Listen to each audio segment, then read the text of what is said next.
Good afternoon, good evening, and good morning, depending on where you are. Welcome to the Agility Series channel. My name is Larry Cooper. I'll be both your host and presenter this afternoon.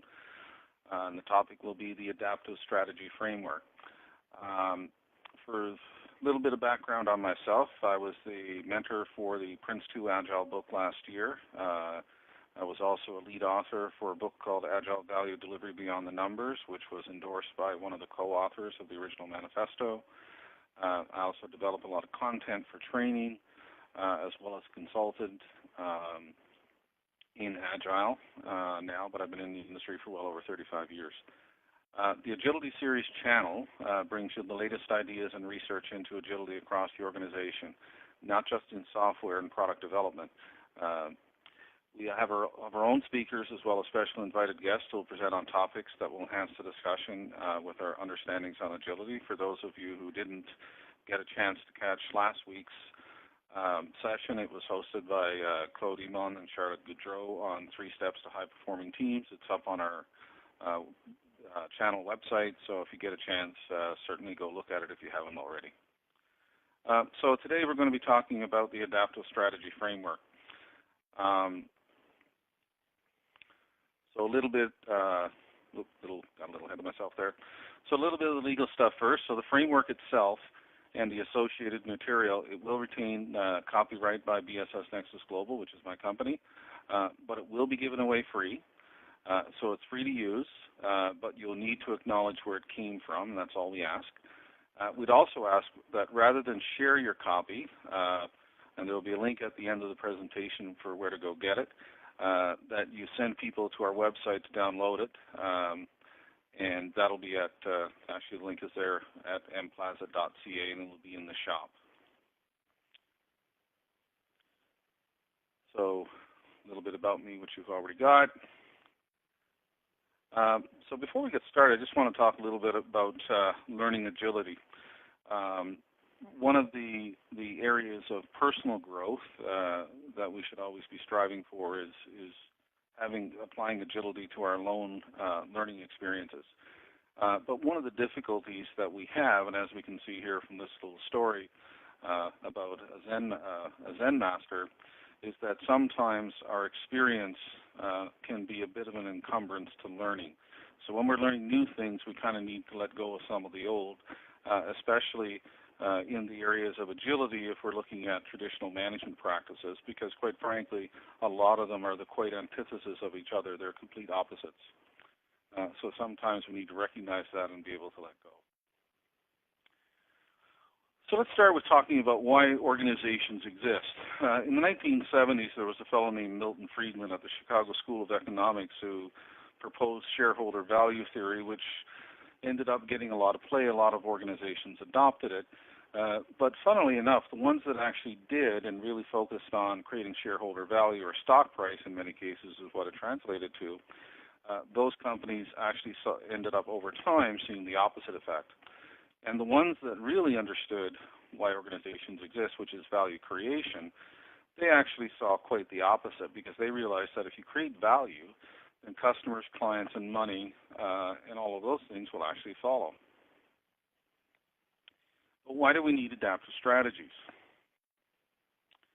Well, if you take a look at this little graphic, which I came across the other day about what happens in an internet minute, and what it's actually kind of telling us is just how fast things are happening, how accessible things are, and how quickly people's perceptions and perspectives can change, and what can affect those things.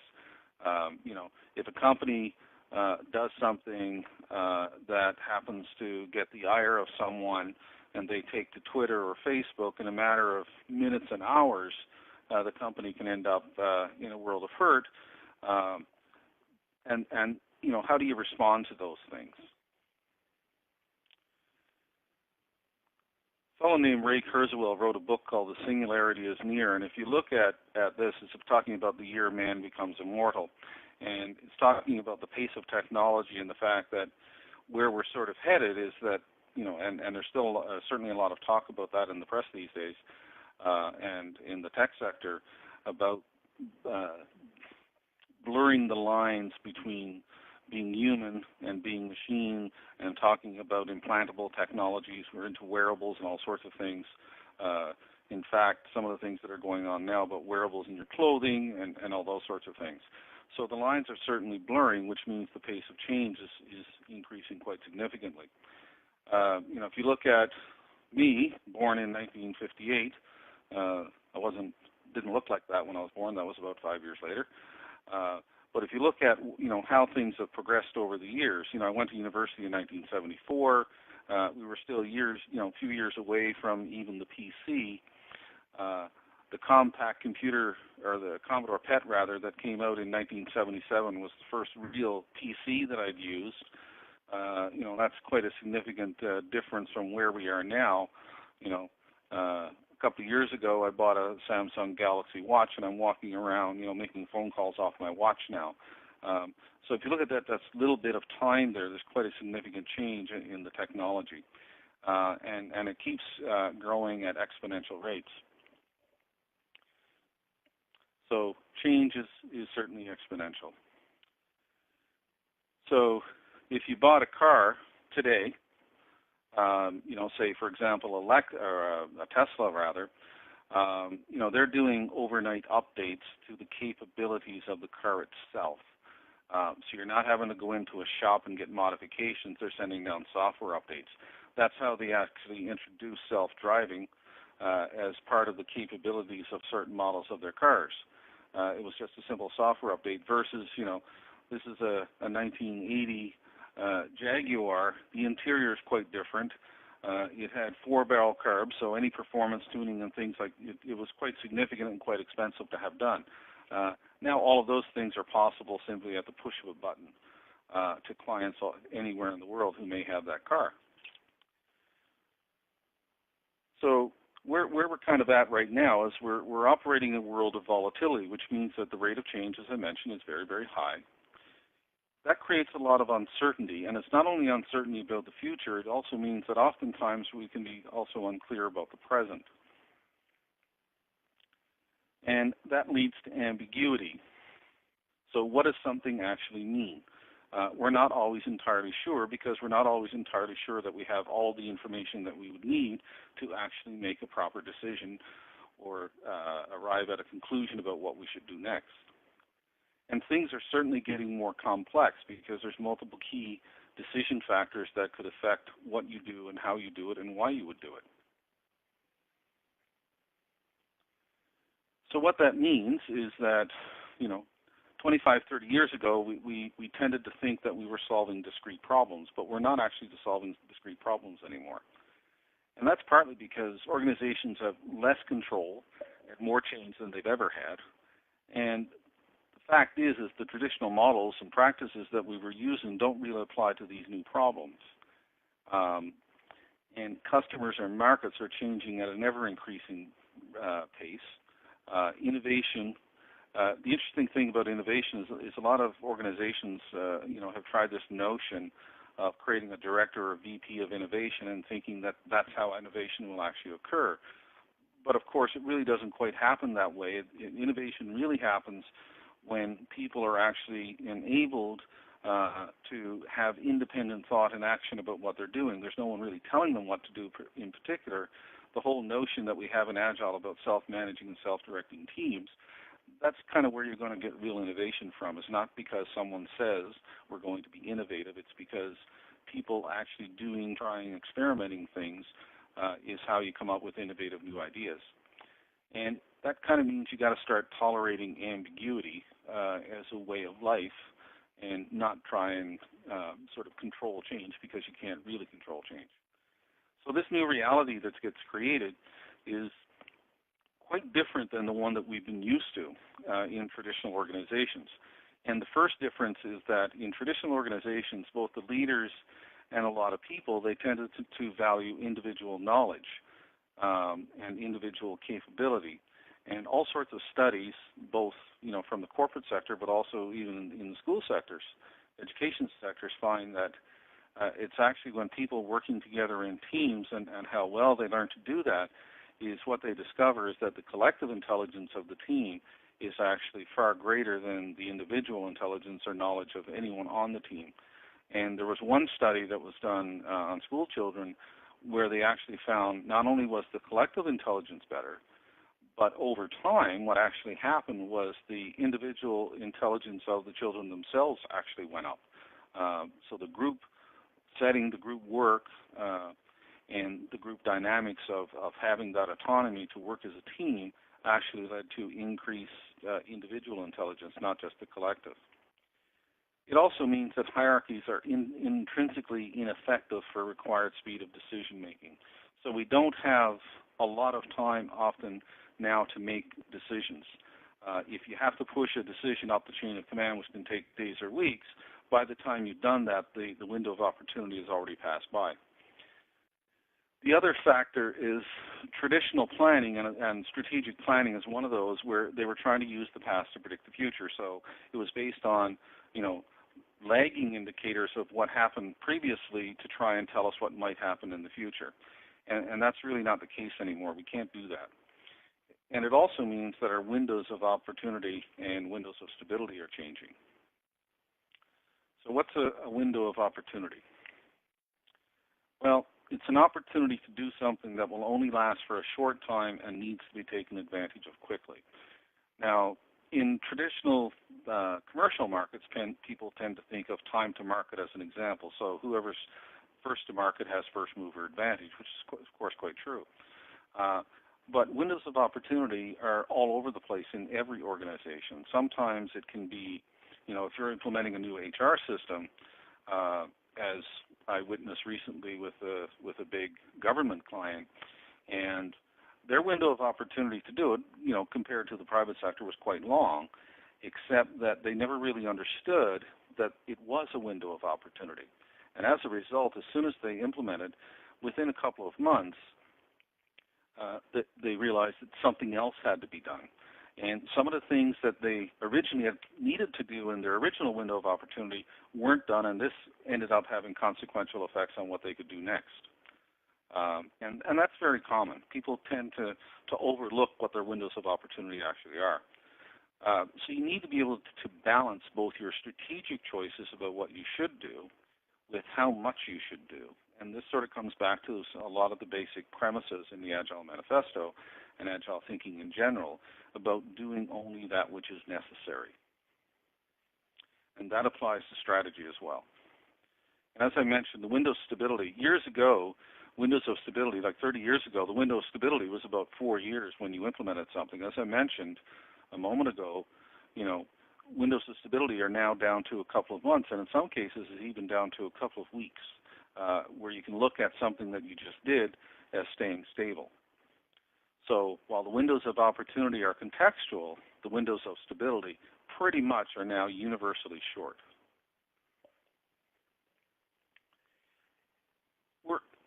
All of this is sort of leading to the idea that we're always somewhat on the edge of chaos and disorder. And some of you may recognize this fellow in the picture. It's Donald Rumsfeld, who was the U.S. Secretary of Defense in the early 1990s during the first Gulf War. And during one of his news conferences during the war, he was talking about the vagaries of war and the things that could go wrong. So he talked about the known knowns, the known unknowns, and the unknown unknowns. And a lot of the press thought he was a little bit out of his tree, except that when you think about it from how we look at things, the known knowns are the things that we normally plan for.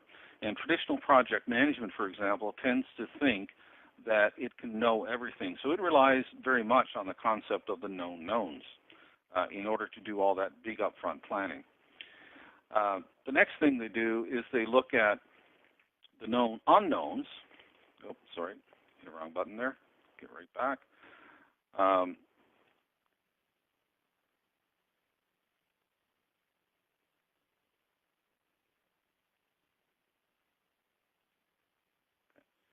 There we go. The known unknowns are risk, and they're known unknowns in this sense. They're known as typically what types of risks we could be subject to.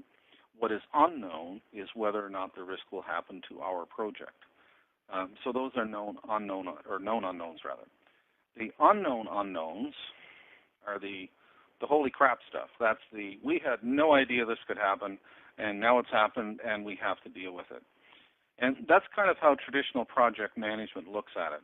And when those things happen, you know, this causes all sorts of churn and all kinds of things and slowdowns and trying to figure out what to do next.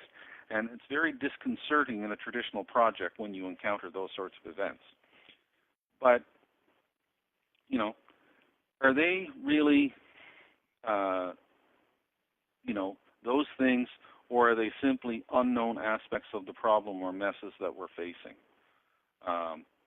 And, you know, maybe we should do that or do something about that rather than getting all upset or off track, which is often what happens in traditional projects. If you start looking at it from an agile perspective, you start looking at things, well, it's all based on empiricism, inspect and adapt. So you look at these things as maybe they're opportunities. Maybe it's not a risk. Maybe it's not a, you know, what do we do now? For those of you who may or may not have seen the Canuvin model, but it's basically talking about the edge of chaos and disorder here, where it's kind of going over the cliff between the simple and the chaotic space. And that's how it feels on a traditional project. And what we're really faced right now, you know, I believe, is that we're operating more on the edge of chaos and disorder than we are operating in the calm. So the question really is how do we deal with that in a rational way? Because our world is full of holistic messes. So whether we're looking at small problems, you know, with product problems, organizational ones, and even now getting into the societal problems, because for a lot of organizations, whether they're in the public or the private sector, they're all starting to have to deal with these organizational and societal problems. The boundaries are starting to blur. And holistic messes simply says, you know, we're dealing with sets of interrelated problems, i.e. a system of problems. And if you really think about it, many times even simple problems are actually mini messes. And that's what I was kind of getting at earlier about traditional approaches don't really work because they're focused on trying to solve discrete problems. And we really don't have that. So here's an example, like, is this really a problem or a mess? You want to transform your entire HR organization to agile business, and that means, you know, it's going to affect your business lines, HR, finance, marketing, and so on. So what types of questions would you ask yourself to figure that out? And if you go down the list of questions here, it's, you know, you start to realize, like, this is not a simple problem that you're going to solve. It's actually a bit of a mess. It's a bunch of interconnected and interrelated problems. And to do something like that, you know, it'll probably change across organizational boundaries for you as well in terms of who your partners are. So if you're using, you know, partners to provide people or integrating their products into your products and so on, well, what if they don't work the same way as you do?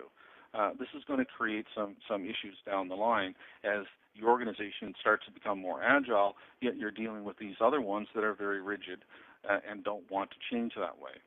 So that creates a real mess.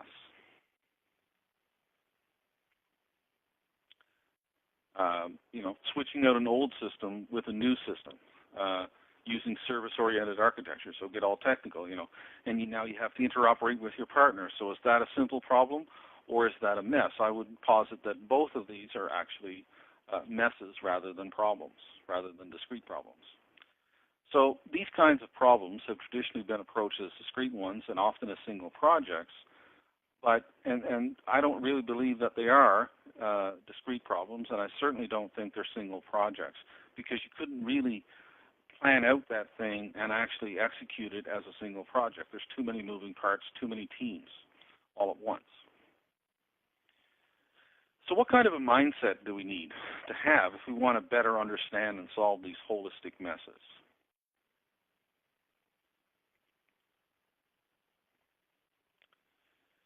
So one side would say, you know, you can have a fixed mindset, but what's that? Well, fixed mindsets are sort of based on the traditional view of the individual and their capabilities and the wisdom of the leader in traditional organizations. So they don't like failure. They want to avoid it. They always want to look smart. They want to avoid challenges, especially if it's going to cause them to even have, a semblance of failure. They want to stick to what they know.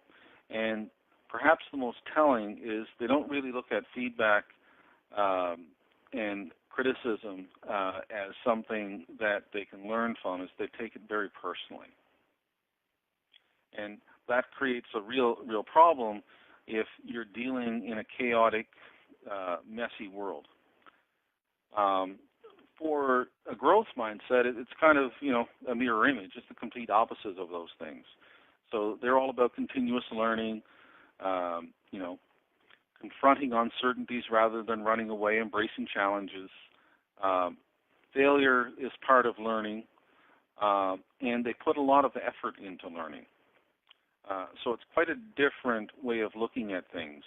And the other part about it is that's really kind of key is they tend to look at themselves as, I have no idea what my actual potential is because I haven't stopped trying. And that's a really interesting way to look at things. So if uncertainty is the new reality, then we have to recognize that we really can't know everything up front. And we also have to recognize that the result we can and will get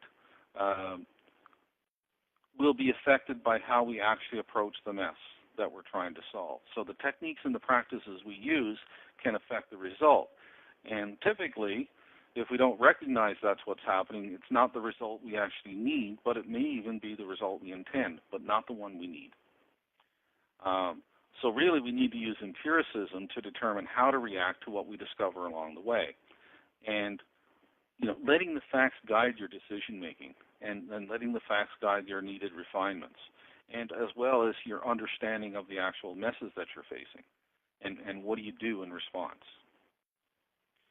So if you have a fixed mindset, your approach to managing uncertainty is by pretending to know everything and looking to cast in stone and confirm everything before you start. That's how you deal with uncertainty. If you're a fixed or a growth mindset, then you tend to look at, well, how do I deal with that? I experiment to find out more and to try and get a handle on what I'm actually dealing with here. And so that's based on empiricism, looking and inspecting and adapting.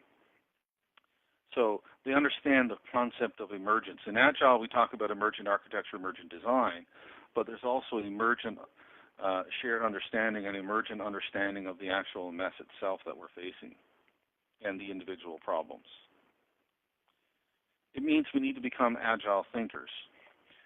And in Agile, we talk about minimally viable products, but what about minimally viable process, minimally viable documentation, minimally viable policy? We need to be willing to include any practice that supports agility, whether at the team, portfolio, department, or organizational level, as well as across organizational boundaries. Few organizations exist in a vacuum. They interact with other organizations, not just their customers. We need to be willing to blend different aspects of different practices. One of the interesting things about the Agile sector is that we find a lot of Agile zealots and certainly framework zealots, which I find kind of fascinating because Agile is supposed to be about inspecting and adapting. And, for those folks, they tend to look at, we can inspect and adapt everything except our practice itself or our framework. And not every framework has everything in it that you'll need. So you need to be willing to look elsewhere to fill those gaps. And that means, in some cases, any practice that supports agility can be a potentially Agile one and be included. So it doesn't have to be necessarily something that was previously looked at as being an Agile practice. Perhaps in the way you look at it, you adapt it, it can become one, and that's okay. Recognize they're always evolving and new ones are always emerging. So everybody's probably familiar with Scrum. And what you may not know is Scrum.org recently came out with the Nexus framework, which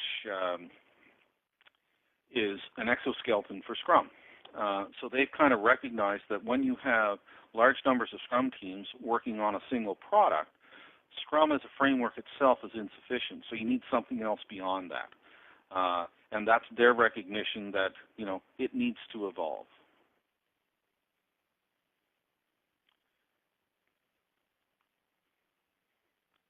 Teams, when they're applying things, are the ones that are in the best position to actually figure out what's missing and or what they need to adapt. And they need to be given the freedom to do that.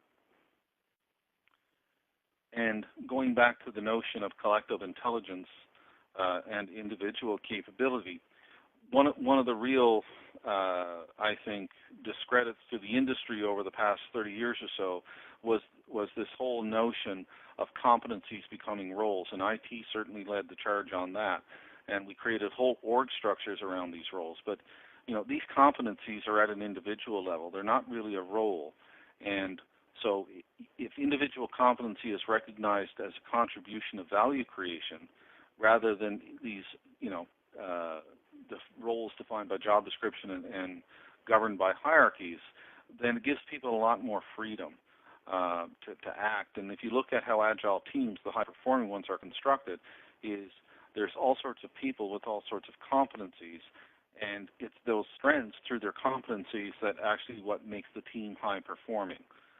So whether they're in there as a developer and they happen to be very strong in business analysis or testing, or vice versa, within the team, all people care about is how you can help the team. They don't really care too much whether or not, quote, that's your defined role. So it relies on adapting our methods, practices, and techniques to the context, using iterative and incremental delivery of strategic change, which we're going to talk about, and realizing that people are more important than any particular process you have. So how do we solve holistic messes? Well, the first thing is we need networked leadership. And you notice here in the first box, strategic iteration. So I have that instead of strategic planning because strategic planning is trying to use the past to predict the future, which we can't really do. So even though we may come up with a strategy for something as an approach to our mess, we need to recognize that all a statement of strategy is, or strategic goal, is a statement of strategic intent. It is not a fact. And as we go about executing to that goal, we're going to uncover things that may cause us to question the goal, restate the goal, or drop the goal and add an entirely new one. We need to have a growth mindset, which we talked about. We need to understand the intrinsic motivators of people. And as someone from our audience just commented, this is a bit of a T profile, which is essentially what that is. Leaders need to be able to embrace ambiguity. They need to be able to operate with uncertainty and be comfortable with it, and be comfortable with supporting their teams not knowing everything. They need to be all about simple rules. One of the big things, for traditional leaders to let go of is trying to put in all sorts of controls to make sure they can predict what's going to happen. But of course, the interesting thing about controls is the more control you put in, the less control you actually get.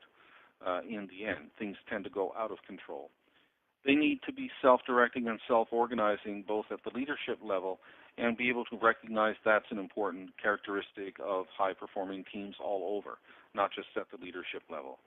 They need to be able to adapt things to their context. They need to encourage and support and nurture innovative and disruptive thinking.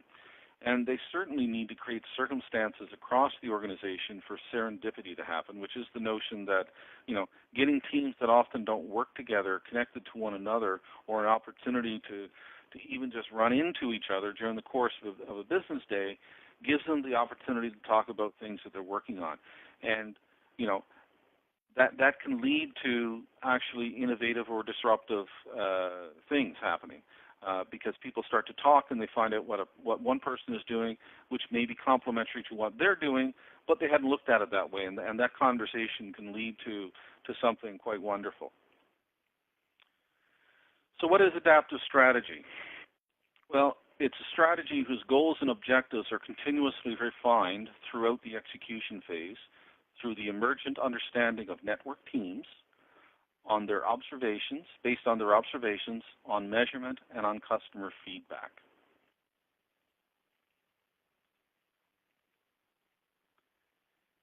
It helps us have a vision of the whole while refining our shared understanding of the parts and the whole itself while executing strategic change. So what you notice here is a strategic iteration canvas that we've created as a way to sort of contextualize a strategic set of choices. The strategic goals themselves are also continuously refined after each iteration, both during and after the strategic change. And what we have at the bottom here is simply a simple way of capturing an individual strategic goal and its objectives. You probably shouldn't have more than 3 to 5 objectives. Have measurements around each objective, but also then understand what are the strategic changes you would need to make in order to achieve that objective within that goal. And it's at this level where you start to figure out what you should do, and as well as once you start doing it, as to whether or not it's actually working. And by approaching it this way, you get to make refinements based on what you learn.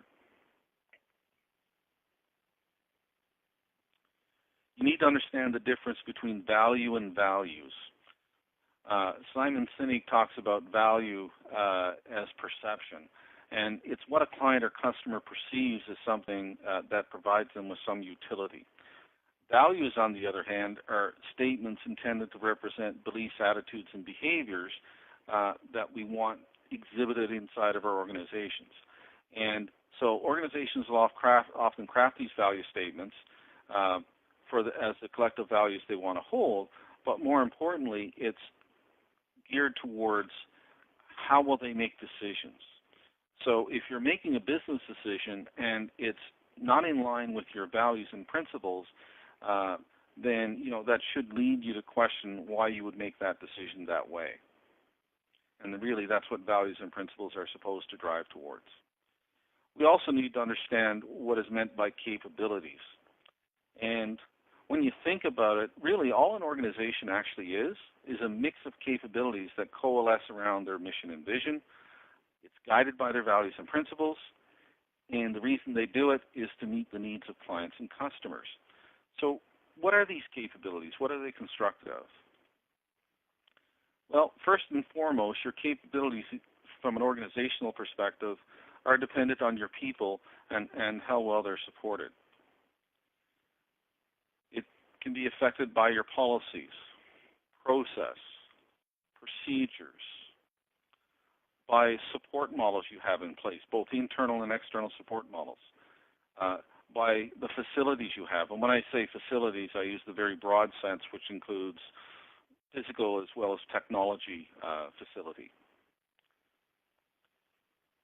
It's affected by your mission and vision and your values and principles, which we've talked about. So when you're going to do something strategically, you have to understand which aspect of your capabilities or which new capabilities would you need to create.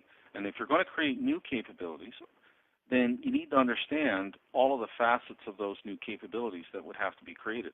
And that has to be part of the strategic change. If you're going to refine existing capabilities, then you have to consider all of these facets in terms of will they be affected by, and if so, in what way, and when in time would I do that in the context of doing all these other strategic changes.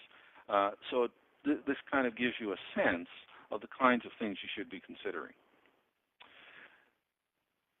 But when you're going to make change, whether it's actually introducing new capabilities or refining existing ones, it creates a bit of a paradoxical balance between the mission and vision and values and principles of the organization, with the needs of the customers or clients. And that creates tension because you have really two fundamental choices in many cases. And one is, do I compromise my mission and vision or values and principles to satisfy the needs of my customers?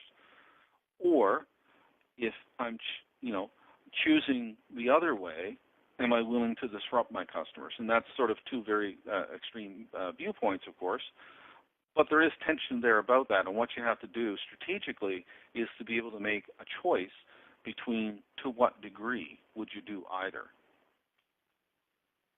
And once you starting to figure out whether or not what you're intending to happen is what's actually happening, and then adjusting if it isn't. So solving holistic messes requires holistic approaches. It requires network leadership. It requires network teams. And, my belief is that you would do that using adaptive strategy. So what's the adaptive strategy framework?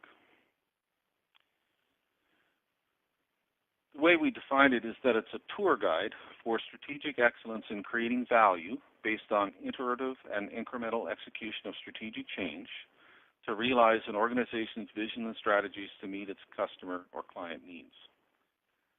An important facet of it is that it encourages emergent thinking across network teams and enables strategic adaptability through continuous refinement of the organization's capabilities as you're executing change.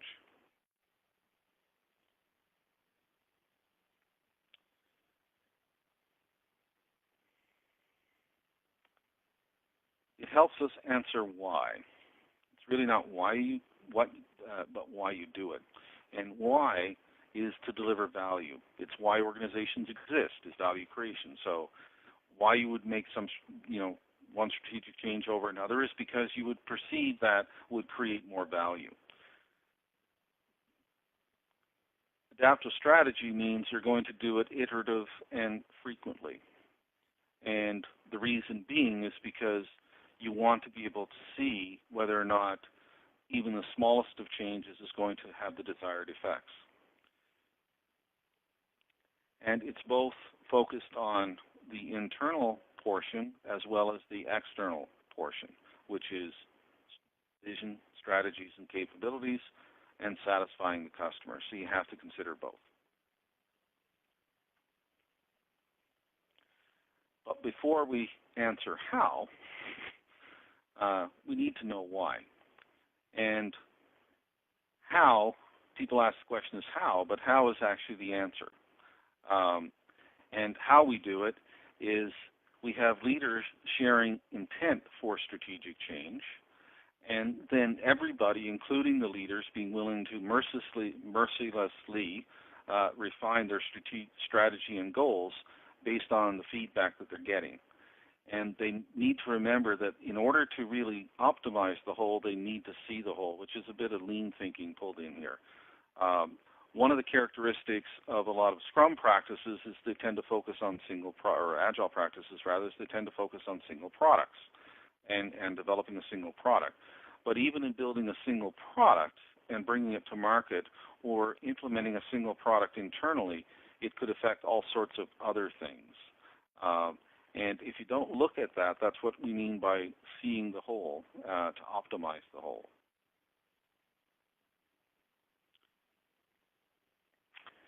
So why do we do that? Because we are wanting to solve holistic messes, and we want to rely on and use and develop the collective intelligence of our teams.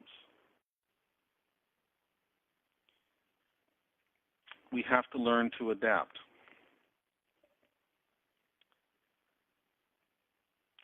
And adaptability applies to our Agile practices, not just to our strategies. Everybody in the organization should be looked at as being contributors to Agile or agility within the organization, and not just based on their role or job description. One of the things about turning an organization into an Agile one is that it affects every single facet of the organization. In our book last year, Agile Value Delivery Beyond the Numbers, the last section of the book was exactly on those consequences into other parts of the organization. So, for example, within HR, if you're going agile all the way, then that can affect compensation and benefits policies. It can affect hiring practices.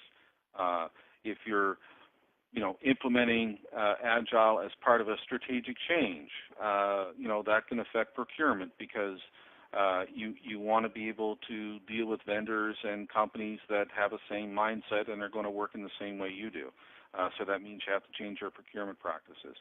So implementing adaptable strategy or agility in general or adaptability in general has far-reaching and wide-ranging consequences for your organization.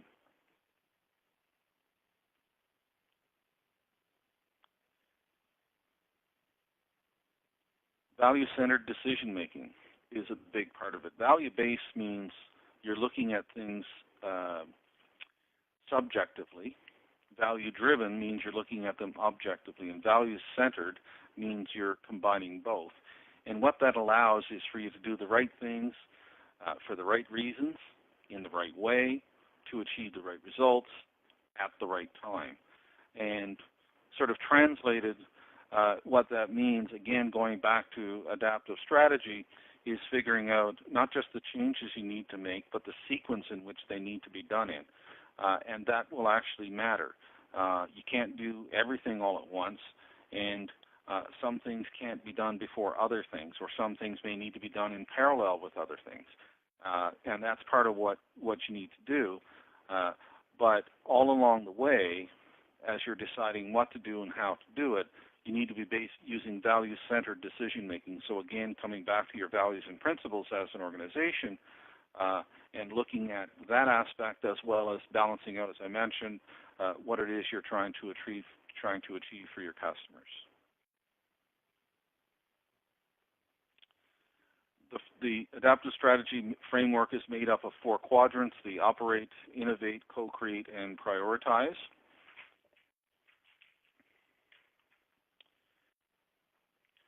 The operate quadrant is about delivering value and measuring the effectiveness of it. The primary team is business operations, and it's asking the question, are we achieving what's expected? And why I kind of start there is quite simple, and that is because we're talking about organizations that already exist, and they're wanting to make some changes. And the reason that they would be wanting to make change is because there's something in their current operations that either isn't having the desired results, or they want to create a new set of results. So it's from operate that oftentimes that many things, the reasons for change will originate. Innovate is about refining value and setting strategic goals. So based on what's happening in operations, this is where you're going to really be the beginning of identifying what set of strategic changes you want to make. And the primary team there is business leadership, and they're kind of asking the question of, are we really delivering what's valuable? And trying to figure out as to what might be the next valuable thing they should do, or how they need to refine the value they're currently delivering. The prioritize quadrant is where we prioritize how we're going to achieve that strategic change and deliver value. The primary team is portfolio leadership, and they're sort of looking at, are we doing things in the right order? So they're prioritizing what has to be done based on what the business is looking for, and they're also figuring out the sequence in which it should be done. Co-create is where we have the cross-functional teams working together to deliver, and it's portfolio delivery that's doing it, portfolio delivery teams, and they're asking the question, are we doing things the right way?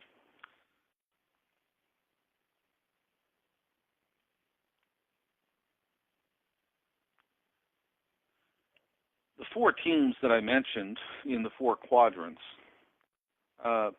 this is where they all have their sort of own unique accountabilities, responsibilities in that sense, but they're not to be looked at really as separate independent teams. They're to be looked at as network teams.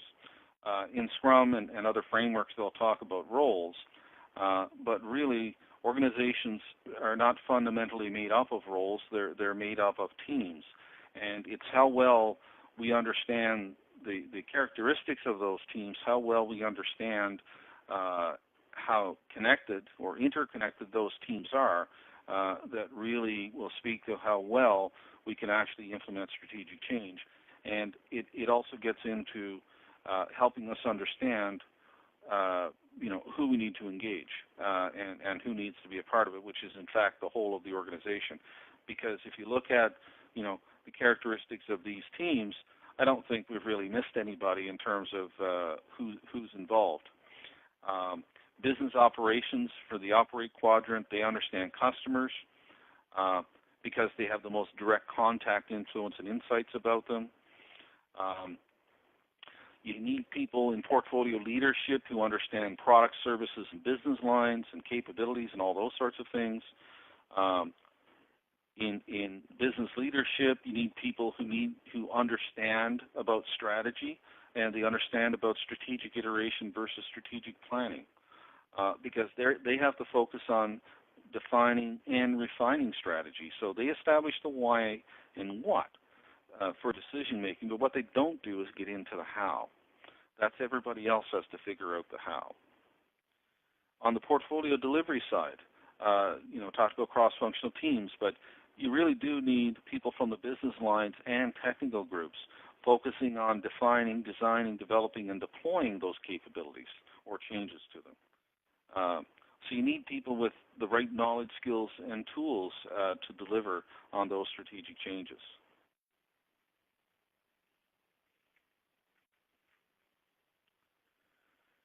Within the framework, we have two types of events. One are called value events, and the other ones are business decision events. And really what all events are things to decide using value-centered decision-making. And value events help the teams make critical decisions on the why, what, when, where, and how to realize, assess, define, prioritize, and co-create value.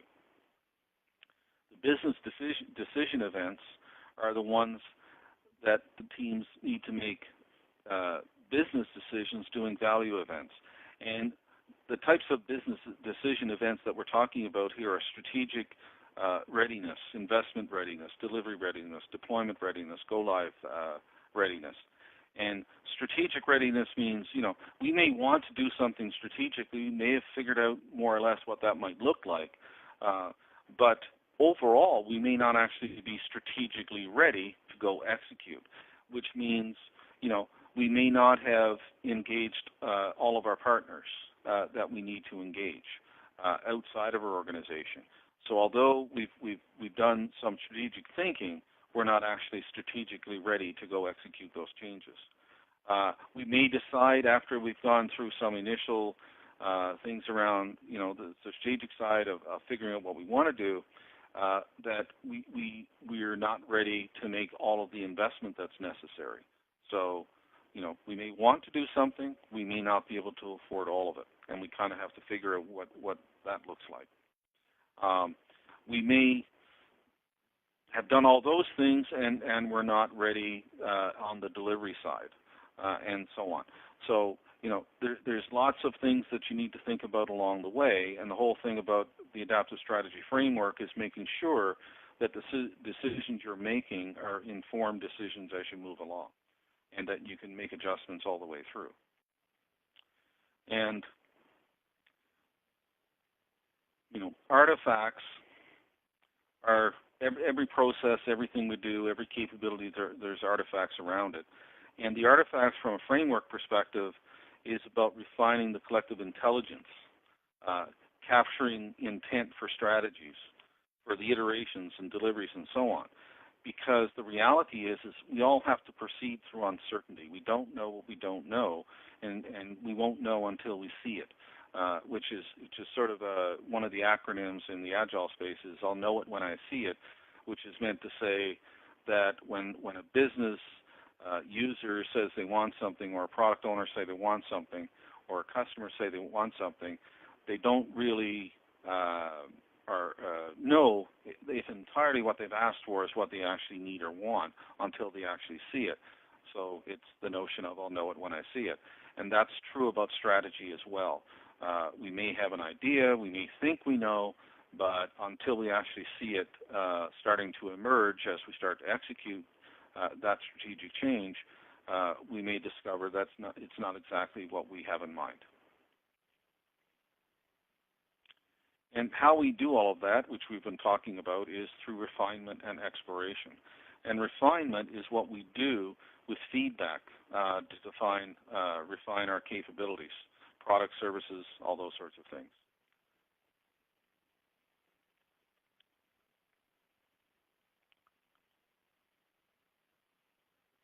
And we do all of that in an iterative way. So iteration is not just about iterating delivery, it's also about experimentation to learn. So we can refine and recognize existing and new patterns in what we're seeing. And it also is across the entire organization. It's not just in the project space that iteration has relevance.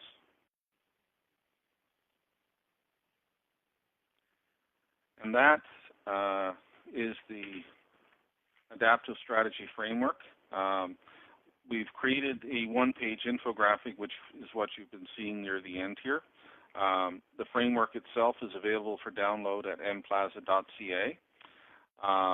So I encourage you to go there. It's available right now, so go get a copy.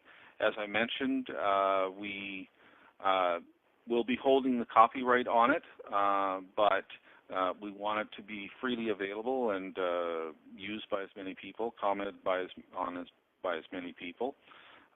If you're from another country and you'd like to translate it, we're quite happy to work with you on that, to have it translated into other languages.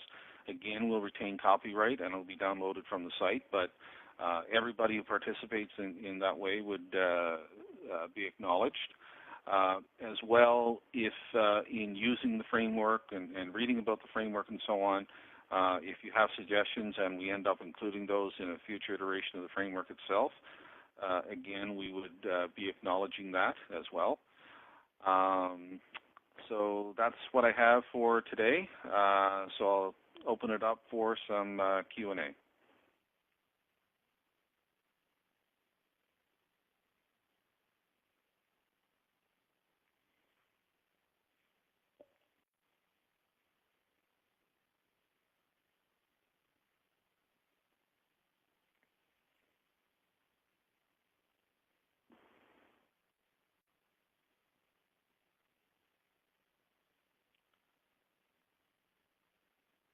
Okay, so it doesn't look like we have any questions today.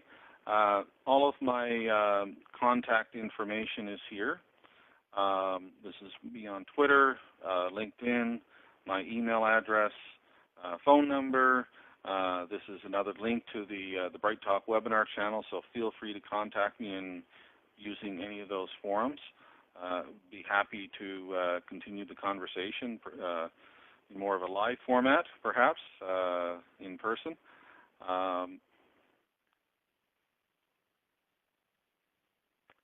And that's it. So thank you for attending. I appreciate it.